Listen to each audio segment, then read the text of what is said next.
अस्सलाम वालेकुम। आज की इस वीडियो में हम बुक 2 के पार्ट 2 हीरोज में से यूनिट नंबर 11 जिसका title first year at Harrow है उसको हम देखेंगे। सबसे पहले इस चैप्टर के राइटर यानी मुसन्निफ के बारे में जान लेते हैं।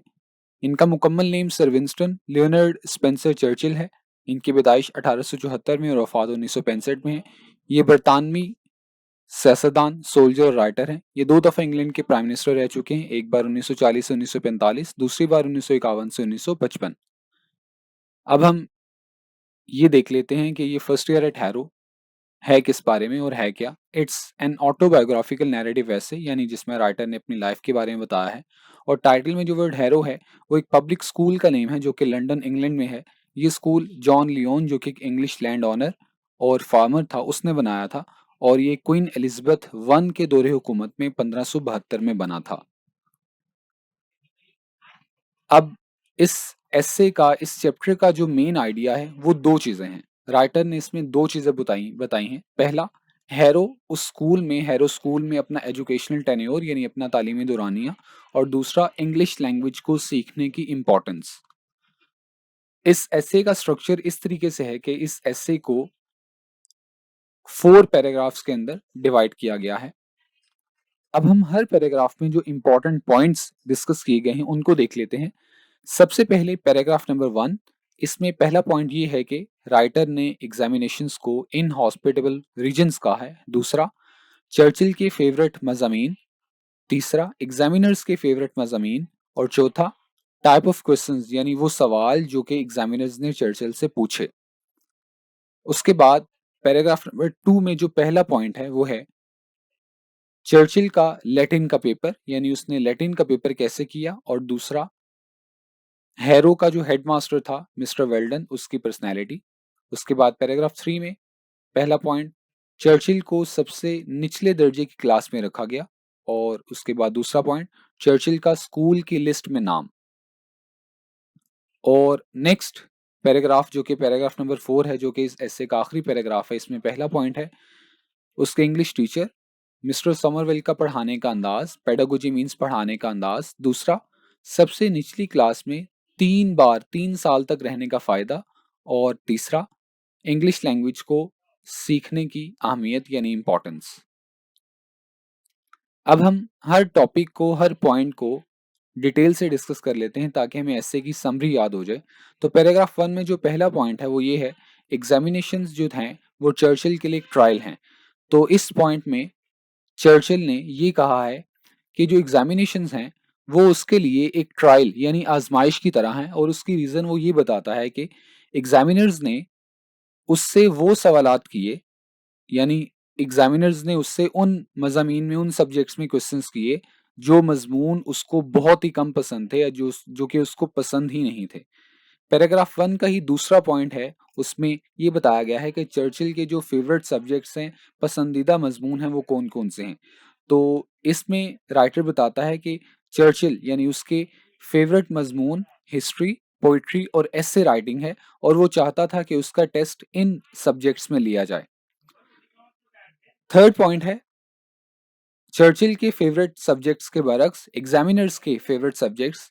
तो एग्जामिनर्स के जो फेवरेट सब्जेक्ट्स थे वो दो थे, लैटिन यानी लातीनी ज़बान और मैथमेटिक्स। और उन्होंने चर्चिल का इम्तिहान इन्हीं दो सब्जेक्ट्स यानी मज़ामीन में लिया। उसके बाद एग्जामिनर्स ने चर्चिल से किस तरह के सवालात किए वो बताया गया है। तो इसमें राइटर कहता है कि एग्जामिनर्स ने मुझसे यानी चर्चिल से वो सवालात किए जिनके जवाब उसको मालूम नहीं थे। और चर्चिल चाहता था कि उससे वो पूछा जाए जो वो जानता है, लेकिन उससे वो पूछा गया जो वो नहीं जानता था। और उसने महसूस किया कि शायद एग्जामिनर्स उसकी जहालत, उसकी इग्नोरेंस, उसकी लाइल्मी को एक्सपोज यानी जाहिर करना चाहते हैं, सबके सामने लाना चाहते हैं। पैराग्राफ 2 के फर्स्ट पॉइंट में चर्चिल ये बताता है कि उसने अपना लातीनी ज़बान का पेपर कैसे किया। तो इस बारे में वो कहता है कि उसका जो लातीनी ज़बान का पेपर था वो बहुत ही बुरा हुआ और वो उसमें आने वाले सवालात में से किसी भी एक सवाल का जवाब न दे सका। उसने पेज पर सबसे पहले अपना सबसे टॉप पर अपना नेम लिखा, फिर क्वेश्चन नंबर 1 लिखा और बहुत सोच विचार के बाद 1 के गिर्द ब्रैकेट लगाई। और फिर उसके बाद कुछ देर बाद उससे पेपर पर एक ब्लॉट यानी बहुत बड़ा स्याही का निशान और उसके इर्द-गिर्द कुछ स्याही के धब्बे वगैरह आ गए। अगले पॉइंट में वही बताता है कि हैरो के जो हेडमास्टर हैं, जिनका नाम मिस्टर वेल्डन है, उनकी पर्सनैलिटी कैसी थी? तो इस बारे में चर्चिल कहता है कि हैरो के हेडमास्टर का नाम मिस्टर वेल्डन था। वो एक बहुत अक्लमंद शख्स थे। उन्होंने उसके पेपर का खुले ज़हन के साथ जायज़ा लेकर और उसकी काबिलियत को जाँच कर बड़ी अक्लमंदी दिखाई। उन्होंने उसे हैरो के एंट्रेंस टेस्ट में पास होने के काबिल समझा। इसलिए चर्चिल के दिल में मिस्टर वेल्डन के लिए बहुत ज़्यादा इज़्ज़त थी।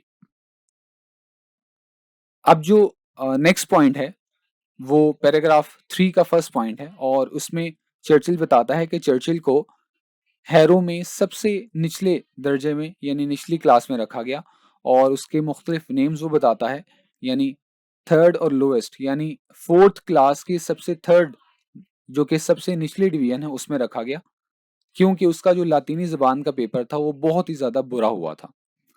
अगले पॉइंट में राइटर बताता है कि स्कूल लिस्ट में उसका जो नेम आया वो कहाँ पर आया।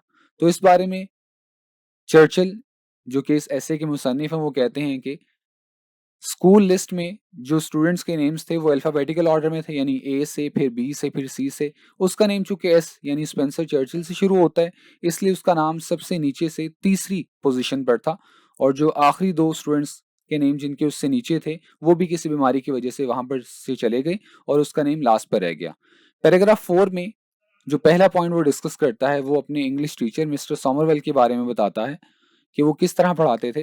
तो उनके बारे में वो कहता है कि मिस्टर सोमरवेल उनके अंग्रेज़ी के उस्ताद थे। वो एक बहुत अच्छे शख्स थे। उनका काम था उन्हें इंग्लिश लिखना सिखाना। उन्होंने इसे ऐसे सिखाया कि कोई और शख्स ऐसे नहीं सिखा सकता था। वो एक बहुत लंबा सेंटेंस लेते, उसके टुकड़े करते और उसको ब्लैक, ब्लू, रेड और ग्रीन कलर के इंक्स के साथ इसको डिवाइड कर देते। हर कंपोनेंट, हर हिस्से की अपनी ब्रैकेट और अपना कलर होता था। अगला जो पॉइंट है जो पैराग्राफ 4 में वो डिस्कस करता है वो ये बताता है कि तीसरे दर्जे की क्लास में 3 बार रहने से उसको क्या फ़ायदा हुआ। तो 3 बार तीसरे दर्जे की क्लास में रहने से उसको ये फ़ायदा हुआ कि उसको इंग्लिश लैंग्वेज का जो स्ट्रक्चर था वो अच्छी तरह समझ में आ गया और इंग्लिश लैंग्वेज उसको उसको अच्छी तरह आ गई। और इसके अलावा वो स्टूडेंट्स जो लैटिन पोएट्री और ग्रीक जो यूनानी ज़बान की कहावतें थी वो लिखने में इनामात हासिल कर चुके थे, उनको दोबारा से नए सिरे से रोज़ी-रोटी हासिल करने के लिए इंग्लिश लैंग्वेज सीखना पड़ी। लास्ट पॉइंट में पैराग्राफ 4 के वो बताता है कि इंग्लिश लैंग्वेज पर स्ट्रेस देना क्यों ज़रूरी है, इंग्लिश लैंग्वेज को सीखना क्यों ज़रूरी है। तो लास्ट पैराग्राफ में जो राइटर है वो इंग्लिश लैंग्वेज सीखने पर स्ट्रेस देता है और वो कहता है कि अगर लड़के इंग्लिश लैंग्वेज नहीं सीखेंगे तो उनको पनिश करेगा। And here ends the summary of this essay and that's it for this video. Thank you.